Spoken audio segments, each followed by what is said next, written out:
Halo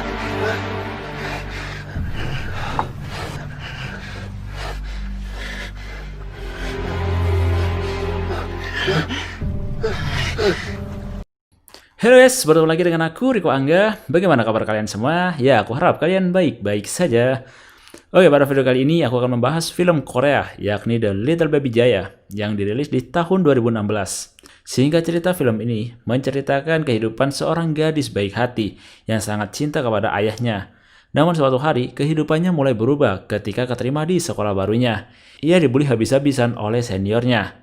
Apa yang terjadi kepada gadis tersebut? Mari kita simak video ini sampai habis.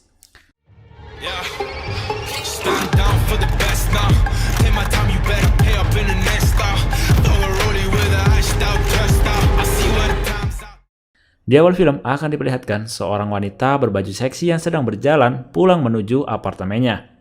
Namun tak lama kemudian, wanita itu bunuh diri dengan loncat dari jendela dan jatuh tepat di atas mobil. Setelah dilakukan investigasi terhadap mayat tersebut, ternyata wanita itu badannya sudah dalam keadaan lebam kebiru-biruan. Dan diketahui juga bahwa ia sudah diperkosa sebanyak 20 kali dalam 2 bulan terakhir. Wow, nice! Film akan dimulai dengan memperlihatkan beberapa bulan sebelum kejadian itu terjadi. Di awal akan diceritakan seorang gadis bernama Jaya. Ia gadis yang baru lulus dari SMP, dan ia juga sering mengikuti paduan suara di gereja.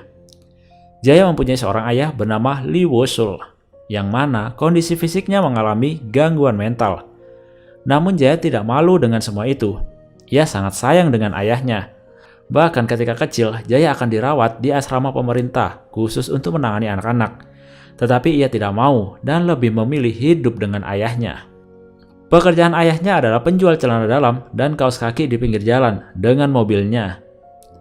Suatu ketika ayahnya sangat senang mendapat surat bahwa Jaya telah diterima beasiswa di sekolah mahal, yaitu di Seoul, yang mana murid-murid di sana itu sangat kaya raya. Karena tempat sekolah barunya itu cukup jauh, maka mereka harus berpindah tempat tinggal dari sebelumnya. Ayahnya dengan kondisi fisik seperti itu tidak pantang menyerah untuk memenuhi kebutuhan sekolah Jaya, mulai dari tas, sepatu, dan seragamnya. Ia mulai bekerja keras untuk berjualan. Namun di hari pertama ia berjualan, ia diusir oleh tante rempong yang mempunyai toko baju di dekat situ karena ayahnya tidak mempunyai sewa izin tanah. Dan terjadilah percekcokan antara mereka sehingga mereka harus dibawa ke kantor polisi untuk mendapatkan peringatan. Ayahnya tetap mencoba pindah tempat untuk berjualan, tetapi tetap saja ia diusir oleh orang-orang sana karena bisa menjadi pesaingnya. Keesokan harinya datanglah di mana Jaya memasuki hari pertama sekolah. Namun ketika di kelas, tanpa diketahui oleh Jaya, ia ternyata duduk di kursi milik Hyo-sun. Yang mana Hyo-sun adalah cewek yang paling ditakuti di sekolah itu. Karena ibunya adalah seorang direksi di sana juga. Kemudian Jaya disuruh duduk bersama cewek gendut bernama Min Keong. Di sisi lain, ayahnya telah menemukan tempat yang diperbolehkan oleh orang sana untuk berjualan. Dan ternyata tempat itu sangat cocok dan banyak sekali pembelinya. Balik lagi ke Jaya, karena Jaya memasuki sekolah dengan jurusan musik, jadi di hari pertama di kelasnya akan diadakan tes suara, di mana semua terpukau dengan kemerduan suara dari Jaya. Bahkan seniornya bernama Yoo Jeong, yakni anak kolong merat, juga terpukau dengan Jaya. Tetapi semua mentertawakan ketika Jaya bilang kalau ia belajar suara dari paduan suara di gereja. Kemudian Hyo-sun yang dekat dengan Yoo Jeong merasa iri kepada Jaya karena ia bisa menjadi saingannya. Sepulang sekolah, Jaya ditemani oleh Min Keong. Namun di tengah perjalanan, Jaya kaget karena bertemu dengan ayahnya yang sedang berjualan dekat di sekolahnya. Awalnya Jaya malu. Namun ternyata Min Keong dengan ramah menyapa ayah Jaya. Dan teman-teman ayahnya Jaya juga sangat menyukai Jaya. Dari sini pertemanan mereka berdua pun semakin erat. Suatu hari di mana beberapa anak di kelasnya mengadakan suatu acara di villa. Tibalah di malam hari, di mana mereka berkumpul dan melakukan permainan. Hyo-sun yang merasa penasaran dengan pekerjaan orang tua Jaya akhirnya menanyakannya Tetapi Jaya menjawab bahwa ayahnya memiliki bisnis pakaian di suatu mall. Mereka pun mempercayai. Keesokan harinya di pagi hari, Jaya yang jalan-jalan di rerumputan di pinggir danau dan ingin berlatih bernyanyi, tiba-tiba datang Yojeon menghampirinya dan menyatakan perasaannya ke Jaya bahwa Yojeon telah menyukainya. Dan kemudian Yojeon mengajak mantap-mantap di rerumputan bergoyang tanpa alas apapun. Tetapi salah satu temannya, Hyojun, mengikutinya dan memvideo tindakan tersebut. Besoknya setelah pulang dari villa, video itu diberitahukan kepada Hyojun. Hyojun langsung marah dan sepulang sekolah, Hyojun serta dua teman lainnya memaksa Min Keong untuk memberitahu pekerjaan dari ayah Jaya. Karena dibully dan diancam, Min Keong memberitahukan kepada mereka pekerjaan ayahnya dan keadaannya yang sekarang. Karena merasa kecewa dibohongi, akhirnya Yojeon mendatangi rumah Jaya. Jaya pun diejek habis-habisan karena ternyata ia adalah orang miskin. Bahkan sampai ditampar dan dicolokin rokok di kulitnya. Jaya pun menghampiri Yojeon karena Jaya tahu itu adalah perbuatannya. Mereka berdua pun berkelahi, yang mana dimenangkan oleh Jaya. Namun karena kejadian ini, teman-teman Yojeon mengadu kepada orang tuanya. Mereka mengaku sebagai saksi di tempat itu dan mengakui bahwa mereka juga dijahatin oleh Jaya. Akhirnya Jaya besoknya bersama dengan ayahnya dipanggil oleh kepala sekolah untuk menjelaskan semuanya. Namun Jaya tak pernah takut dan bersikeras tidak membela meskipun telah difitnah. Sehingga Jaya pun dikeluarkan dari sekolah itu. Mendengar keputusan itu, ayahnya memohon-mohon kepada kepala sekolah untuk tidak mengeluarkan Jaya. Tapi semuanya itu sia-sia. Sepulangnya, Jaya marah kepada ayahnya karena meskipun mereka miskin, tidak perlu memohon-mohon karena orang miskin juga punya harga diri. Jadi di sekolah itu memang penindasan terhadap orang-orang miskin itu sudah biasa karena mereka yang kaya merasa punya segalanya. Jadi mereka bisa bertindak sesuka hati mereka. Jaya yang sudah dikeluarkan dari sekolahnya akhirnya memutuskan untuk bekerja di salah satu minimarket, di mana ia mempunyai bos yang sangat baik hati. Bosnya sudah 7 tahun belajar tentang hukum, sehingga esok harinya ketika tahu permasalahan yang telah dihadapi oleh Jaya, ia berusaha untuk membantu membuatkan keluhan atau komplain kepada Departemen Pendidikan.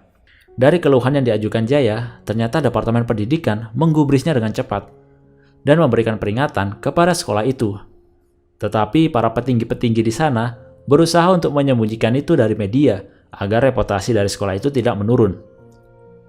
Sementara Yojeon dan geng dari Hyecheon merasa kesal dengan keluhan tersebut dan akhirnya mereka mencari tahu keberadaan Jaya dari Min Keong yang masih sering berhubungan dengan Jaya.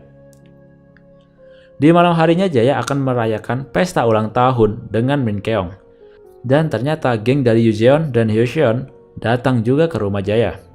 Jaya yang sendirian di rumahnya karena ayahnya masih belum pulang karena kebetulan sekali di malam itu penjualannya begitu rame.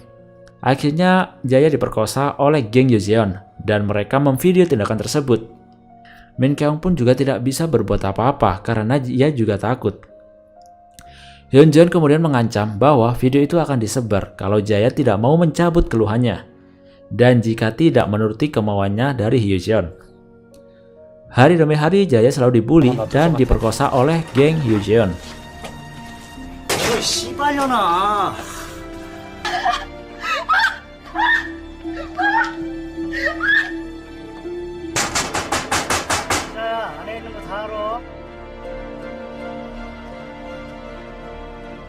Ternyata setelah Jaya mencabut keluhannya, Hyecheon tetap membuli Jaya sampai suatu ketika ternyata nomor Jaya dipromosikan di situs prostitusi. Jaya pun dipaksa menjadi PSK oleh Hyecheon. Namun kejinya lagi, uangnya diambil oleh Hyecheon dan hanya memberikan sedikit dari hasil PSK tersebut.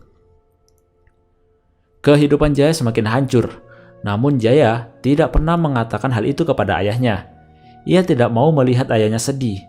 Bahkan Jaya tetap rela tinggal di Seoul dan tidak balik ke Pulau Kwangwa, yakni tempat asalnya.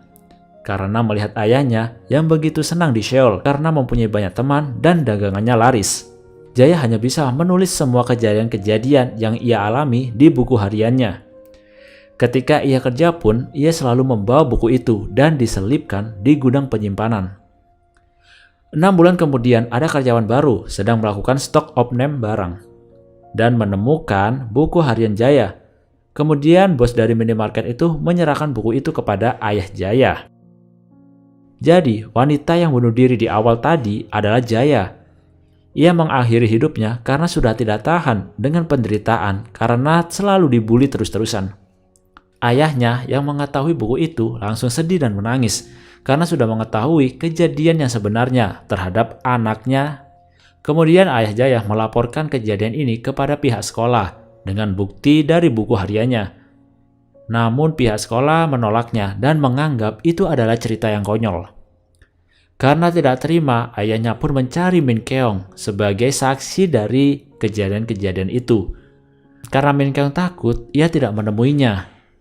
Ayahnya tak pantang menyerah dan melaporkannya kepada polisi, tetapi sama saja.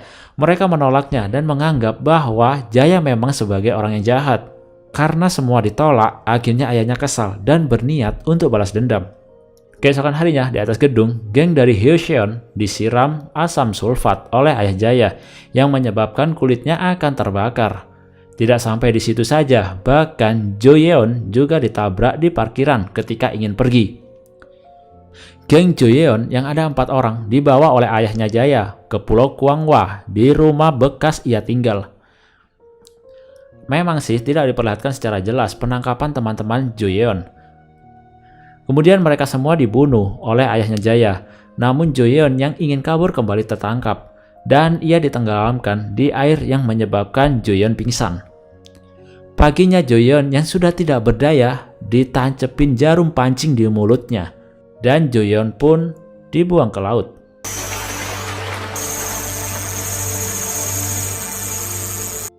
Di akhir video diperlihatkan bahwa ayah Jaya juga melakukan bunuh diri. Dan film pun tamat. Jadi bagi kalian, kalau bertanya-tanya itu cupu banget sih mereka gampang sekali dibunuh. Nah, kita balik lagi nih ke filmnya, bahwa film ini tuh bukan bergenre thriller ataupun action, jadi tidak terlalu fokus ke pembunuhan ataupun perkelahiannya. Yang penting mereka itu telah dibunuh, puas, udah gitu doang, udah selesai. Ya jadi ya dimaklumin aja, karena film ini tuh fokusnya di dramanya. Oke, pesan moral dari film ini. Jangan sekali-kali kalian melakukan aksi bullying, karena tindakan itu bisa merusak mental seseorang. Bahkan bisa stres, gila, bahkan ia bisa bunuh diri. Jadilah orang yang peduli dengan sesama makhluk. Oke guys, mungkin itu saja pembahasan dari film ini. Jika kalian ada saran film atau yang lainnya, komen saja di bawah. Dan terima kasih bagi kalian yang sudah menonton. See you next time.